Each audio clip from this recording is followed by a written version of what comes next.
मुझे जरा उन अस्मा के नाम तो बता दे। इतने में जिब्राइल अमीन नाजिल हुए और कहा, जनाब ज़करिया अपनी जुबान पे जारी करो, मोहम्मद, अली, फातिमा, हसन, हुसैन। एक मरतबा जनाब ज़करिया ने सवाल किया, है जिब्राइल,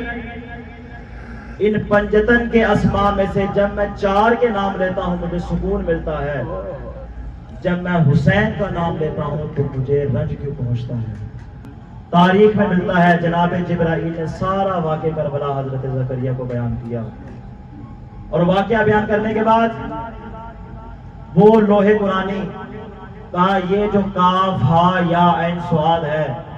इसमें काफ से मुराद करबला है, हा से मुराद इतरत रसूल की हलाकत है, या से मुराद यजीद है, ऐन से मुराद आतिश और प्यास है, और स्वाद से मुराद आले मोहम्मद का सब्र है।